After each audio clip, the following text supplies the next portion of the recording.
Hi, I'm Mark Rogers. I'm professor of communication at Walsh University, and I study comic books, among other media kinds of things, and I'm very happy to be here talking to you today.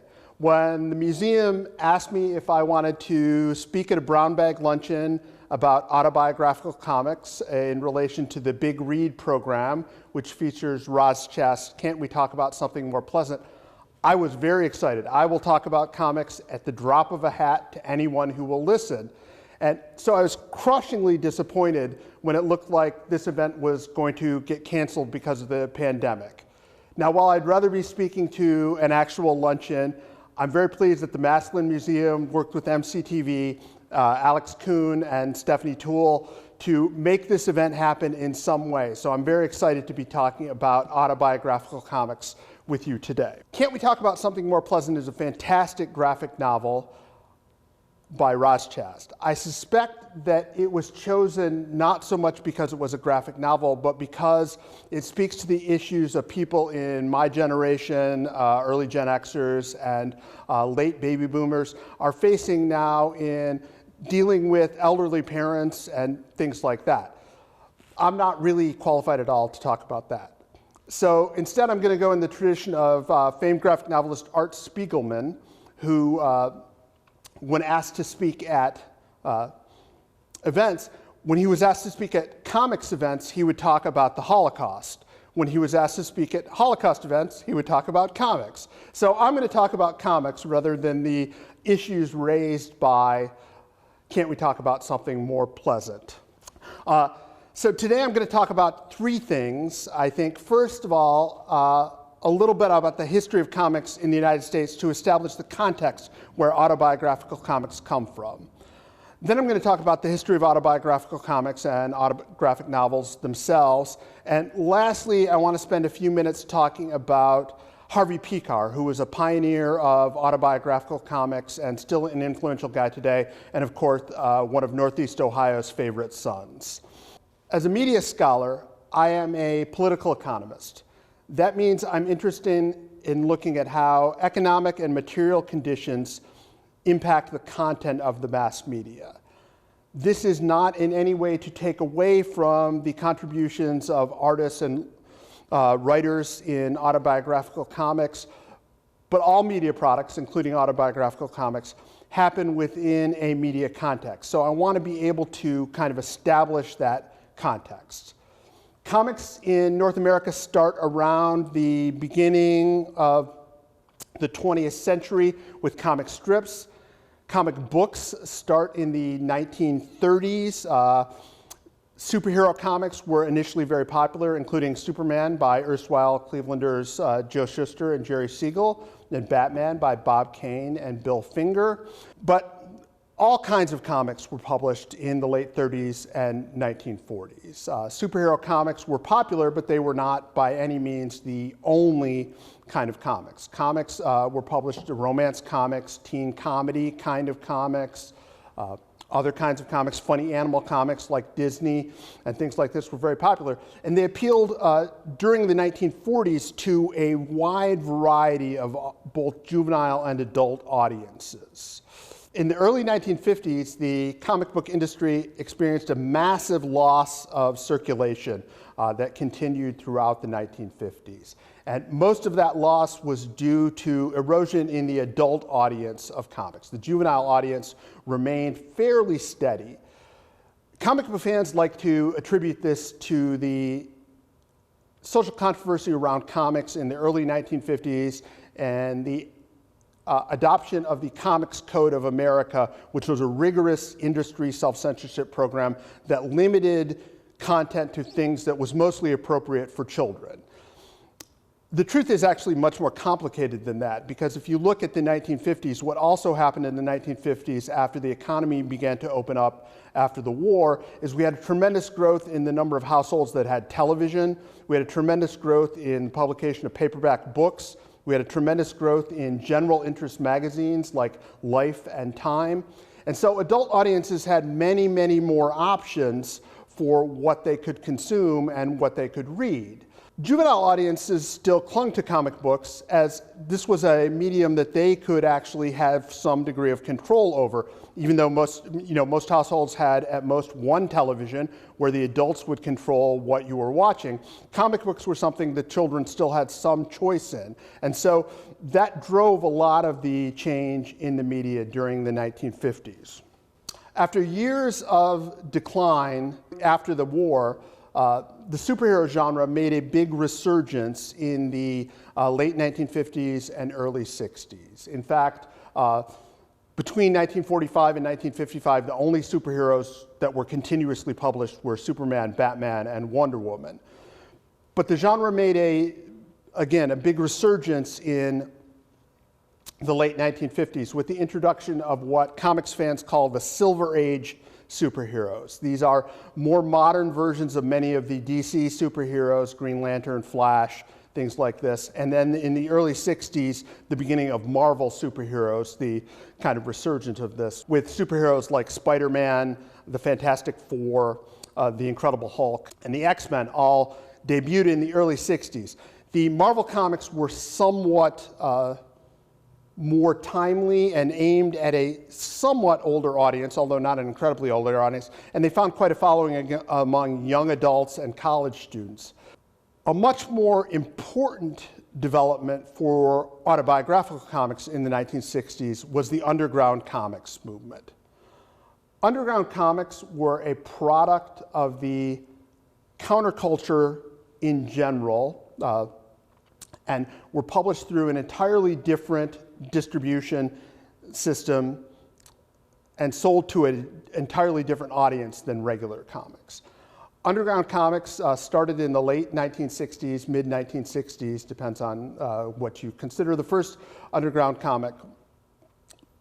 Robert Crumb, whose Zap Comics was one of the early most influential things, and who will be important later in talking about autobiographical comics, was a pioneer in this. Underground comics did not subscribe to the Comics Code, and they had lots of graphic depictions of sex, violence, and rampant drug use. But the freedom from the code also allowed them to tell many different kinds of stories that were not being told in other kinds of comics, including autobiographical and explicitly political and ideological material appeared in underground comics from the late 60s through the mid-1970s. While underground comics were sold mostly through a network, a loose kind of network of head shops and record stores and things like this, traditional comics remained mostly sold through newsstand distribution, which meant you got them in pharmacies, grocery stores, corner shops, generally on those spinner racks that said, "Hey Kids Comics" on them. This was called the newsstand market. In the 70s, the comic book industry as a whole was definitely struggling, because the cost of distribution to the newsstand market was fairly large. In order to successfully sell comics to that market, you had no idea of how many comics of any individual title you were going to sell, or how many comics in general you were going to sell, and you needed to overprint them by a massive number, sometimes 2.5, 3 times as many as you would expect to sell, because you could not predict what the sales were. Comics themselves were returnable from that market. That meant that if they didn't sell, the retailers just took them off the shelves, tore the cover off, returned the covers, and got credit for future sales, which meant that publishers needed an enormous amount of capital to stay in business. Because of that, that caused a lot of issues for the comic book industry, even as the audience continued to erode away. And so what was developed was an alternative system of selling comics called direct sales, where comic book stores would order in advance the number of copies they expected to sell before printing was sent out, and then they would receive that many copies. And that made it much more economical to print comics and do this. And so this mainly served the emerging marketplace of adult comic fans and comic things, and the comic book store market, which developed during the late 1970s and into the 1980s. The bad side of this is that the comic book store market largely served people who were already comic book fans, which was mostly a male audience interested in superheroes and closely related genres. This was not a particularly diverse audience, and so mostly the comic book store market served that audience. But because of the changed economics, it did open the door for many new and modern independent comics of all different kinds of stories. But that being said, the superhero genre during the 1980s continued to dominate about 80 to 90% of the market. So the independent comics I'm talking about, the other kinds of genres, represent only about 10% of the gross sales of the industry. More independent comics existed in a wider variety of genres. There were certainly still plenty of independent superhero comics and independent other kinds of things. But it opened the door for different genres of material, such as Fantagraphics' Love and Rockets by Jaime and Gilbert Hernandez, which initially started out as science fiction and then became sort of a soap opera of various characters in Los Angeles and Central America. And Jeff Nicholson's self-published Through the Habit Trails, which is semi-autobiographical about his experience working in the kind of cubicle farm kind of environment as a graphic designer. These had circulations only in the low thousands, but it was possible for them to be published without losing money because of the direct market sales system. Over the past 5 or 6 years, the comic book store market has actually been surpassed in dollar volume sales for graphic things by the bookstore market, the book market in general, like Books A Million and Barnes & Noble, and the distribution of digital comics, which is still a fairly small part. Today, the direct market represents about 40% of comic sales. Pre-pandemic, digital distribution was about 10%, and the bookstore market was about 50%.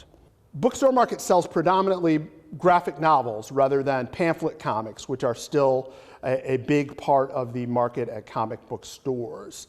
Graphic novels are initially what we might think of as graphic novels or on this, which is collections of previously published floppy pamphlet comics like Alan Moore's pioneering Watchmen from the 1980s and Robert Kirkman's The Walking Dead, which later became the inspiration for the successful TV series and now has 40-some volumes of graphic novel issues. Bookstores, however, serve a much more diverse audience than comic book stores. And so this opened the way for different kinds of graphic novels to be published. Many original graphic novels that were published as a graphic novel first rather than being previously serialized in pamphlet copies. And many different kinds of stories got to be told within the bookstore market. And in fact, the superhero genre, while it's still an important component of graphic novel sales in the bookstore market, is by no means the largest component. The largest components are manga, which are Japanese comics that are printed in translation, and by far the largest is the YA kind of tween market of graphic novels, which sell hundreds. So if you go to a bookstore, you will find tons of YA and manga novels, and you will find a good selection of other kinds of graphic novels as well. So I'd like to move on to the history of autobiographical comics now. As I noted before, underground comics were the first place that autobiographical comics really appeared in the North American market. The first or what is often cited as the first and most influential autobiographical graphic novel is Justin Green's Binky Brown Meets the Holy Virgin Mary, which was published as a 44-page standalone underground comic in 1972. It tells the story of Green through his surrogate, Binky Brown, his struggles with OCD and his experience in Catholic education. Green was raised in a strictly Catholic family, and his guilt about his impure thoughts sort of fueled his mental illness and all of this. And Binky Brown Meets the Holy Virgin Mary is a very candid telling of this kind of thing. It shifts perspective between the adult Binky Brown, who or whose part of the story is more figurative and less direct, and the more kind of window-like recounting of his experiences in school growing up. Green's book was tremendously influential in the underground comics movement and paved the way for future autobiographical cartoonists. Aline Kominsky, who would go on to marry Robert Crumb later on, gave a kind of frank accounting of her life as a single woman in the 1960s, starting in Women's Comics, an anthology title of feminist comics. And Art Spiegelman, who would later go on to write Maus, the Pulitzer Prize-winning graphic novel, told the confessional story of his commitment to a mental institution when he was struggling with depression and the effects of taking too much LSD in the 1970s in Prisoner of a Hell Planet, which discusses many of the issues with his parents and the Holocaust, and which would go on to actually be drawn into Maus later on as a component of the graphic novel. With the exception of a few notable cartoonists and titles, Robert Crumb, Aline Kominsky, Art Spiegelman remained active. The underground comics movement kind of faded away in the mid-1970s. Part of this is due to anti-paraphernalia laws, which closed head shops, which had been an important component of the market for underground comics. And part of this is due to the kind of general withering away of the counterculture during the 1970s as well. Because of this, the position of underground comics as a medium for autobiographical narratives was greatly diminished. And autobiographical comics were fairly rare, if existent at all, from sort of the mid to late 70s through the mid-1980s. What happened is that then the comic book store market, which I discussed earlier, picked up some of the autobiographical narratives through comics sold through direct sales, mostly independent, black and white, small print run comics, began to open up to more autobiographical kinds of things. Three notable creators from the kind of 80s and early 90s autobiographical comics are the Toronto Three, Seth, Joe Matt, and Chester Brown, who published autobiographical comics, very small circulation kinds of things, but found a marketplace and found a way to sell their stories and tell their stories to a broader kind of market. The Toronto Three, as those are called, all lived in Toronto, obviously, Canadian graphic novelists, and told different kinds of stories. Chester Brown started including autobiographical material in his comic Yummy Fur, which had previously just contained weird and offbeat fictional kinds of stories. Seth, who is a fantastic draftsman, is probably maybe the best artist, although some people will disagree with me, of the three, told kind of observational stories about his life in general. And Joe Matt gave an unscathing portrait of his life and existence, and he shows himself to be a very unlikable kind of guy. The three of them, drawn by each other, frequently were friends, and they appear in each other's comics and all kinds of things.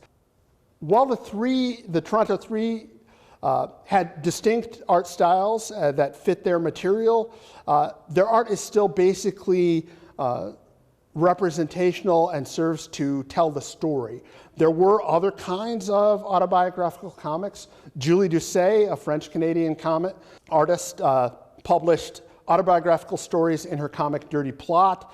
She uses very heavy lines and use of scale and very dark things that give a much more kind of expressionistic tone and capture her emotions much better. Mary Fleener, a Californian, did comics that were sometimes influenced by Cubism and kind of reached for greater abstraction to show how she was perceiving events and how she was perceiving other people in the way that she drew them, and brought a kind of different level of creativity to autobiographical comics than had largely been seen before. Autobiographical comics have become even more prominent as the bookstore market has become the kind of, at least the largest sales channel for graphic narratives.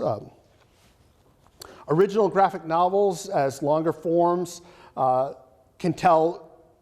more into the general memoir category than the kind of slice of life stories that were often featured in autobiographical comics, which were later then collected. Autobiographical comics certainly had longer running storylines, but they were all encapsulated into 22-page installments, which is no longer the case. A couple of influential autobiographical graphic novels are Persepolis by Marjane Satrapi, a French-Iranian cartoonist, which details her life growing up in Iran pre- and post-revolution, and then her life in France after her family immigrates to France after the Iranian Revolution. And probably the best-known autobiographical comic after Maus is probably Alison Bechdel's Fun Home, which mixes the story of her own coming out with her gradual kind of realization, looking back and reflecting on her childhood, that her father was a closeted gay man who committed suicide at an age. Bechdel had been a tremendously successful, well, I shouldn't say tremendously successful, as tremendously successful as one can be working in the alternative press, but had been a syndicated cartoonist in alternative newspapers and the lesbian and gay press for years with her strip Dykes to Watch Out For. She spent about 7 years working on Fun Home, which was then published as a whole work rather than individual strips or a collection of previously published material. I would be remiss here in not mentioning the work of Cleveland's own John Back Derf, or Derf. I had intended to talk about him later in the thing, but I want to stick him in here because this is kind of where he fits. He's part of this. Derf, like Alison Bechdel, had been a successful cartoonist in alternative newspapers and all of kinds of things. Like Bechdel, the security of having at least some kind of day job left him the freedom to write and draw longer narratives, although My Friend Dahmer developed over several different iterations, but he was able to work on that for many years. He's most well known for this book about his friendship with the teenage pre-serial killer Jeffrey Dahmer, who he attended high school with in Revere in suburban Cleveland. On this, Derf has gone on to do other autobiographical work, including Trashed, which is kind of a memoir of his summer working as a garbage man while he was in college. And again, the bookstore market provides an audience for these as whole books, rather than the comic book store market, which still largely sells graphic novels as collections of superhero comics or previously published materials. A recent trend in autobiographical comics is for notable people to enlist co-writers and artists to help them tell stories of important and significant events from their own lives. A key example here would be the 3 volumes of March, which tell the story of longtime Georgia Congressman John Lewis's work in the civil rights movement alongside Martin Luther King during the 1950s and 60s. Another example would be Star Trek star and internet celebrity George Takei's book, They Called Us Enemy, drawn by Harmony Becker, and George Takei had a couple of co-writers as well, which details his family's experience in the internment camps during World War II as Japanese Americans, and young George's own kind of uncertainty and anxiety caused by these events. Although the bookstore market has certainly created the largest ever marketplace for autobiographical graphic novels, it is still a market. And so what sells, sells. As I noted earlier, YA books are the largest segment of graphic novels in the bookstore market, and YA autobiographies are fairly common. Raina Telgemeier, whose graphic novels shift between fictional ones and autobiographical ones, is by far the largest selling graphic novelist of the past decade, and probably of longer than that. Her YA books sell very well. She essentially has a license to print money because her books were adapted by Scholastic, which sells through book fairs at schools and all of these kinds of things. All right, there is a special place in the history of autobiographical comics for Cleveland's own Harvey Pekar. Pekar annually self-published American Splendor from 1976 until 1990, 15 issues in which he told a variety of kind of slice-of-life autobiographical stories about his own life, observational kinds of things, and all of this. The first issue of American Splendor tells the story of how Harvey essentially bullied Robert Crumb, who he had been friends with when Crumb lived in Cleveland, into illustrating the first story in the first issue of American Splendor. Crumb was still a fairly big name in comics, so this provided a little bit of marketing buzz for the incipient kind of American Splendor comic. In an interview with Terry Gross, Pekar explained his motivations. I was sort of on a mission with American Splendor. I wanted to try to prove that comics could do things. I wanted to expand them beyond superheroes and talking animals. And I knew that this was going to take a long time. But I just started writing an autobiography about my quotidian life because I think everybody's life is interesting, and I just kept going at it. Pekar continued to publish American Splendor self-published it for 15 years until 1990. Generally, it was kind of a cult phenomenon. It gained a little greater popularity after Pekar's 5 contentious appearances on Late Night with David Letterman in the late 1980s. Though he is frequently associated with Crumb, Pekar used a wide variety of artists. And so his actual graphic depiction varies a lot from story to story.